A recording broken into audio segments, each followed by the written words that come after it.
Electric lines of force.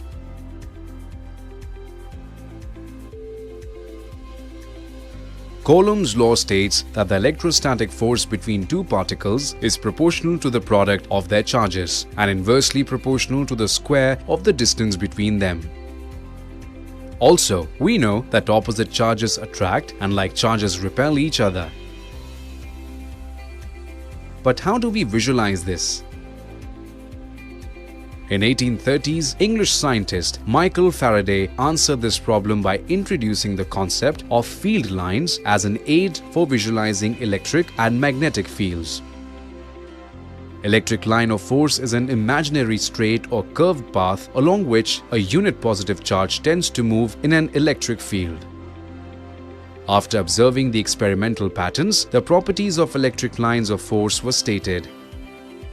Electric field lines originated from a point charge or infinity and terminate on a negative charge or infinity. If there is a positive charge in its surrounding, electric field lines will be in radially outward direction. Electric field lines have a tendency of termination towards a negative charge, thus lines will bend and terminate towards the negative charge.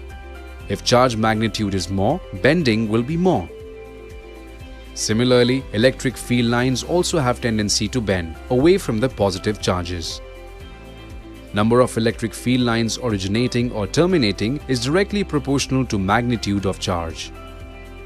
For example, if 10 lines are drawn from 5 Coulomb charge, then 20 lines will be drawn from 10 Coulomb charge. Tangent at a point on an electric line of force gives the direction of electric field and force at that point. Two electric field lines can never intersect. If it happens, then two tangents will be drawn at their points of intersection, which means there will be two directions of electric field lines, which is not possible. Electric lines of force are closer, crowded, where the electric field is stronger and the lines spread out where the electric field is weaker. Since the electric field lines are more dense at point A, therefore, electric field strength at point A is more as compared to point B.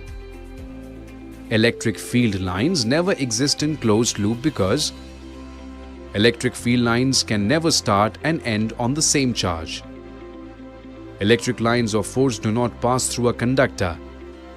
Hence, the interior of the conductor is free from the influence of the electric field.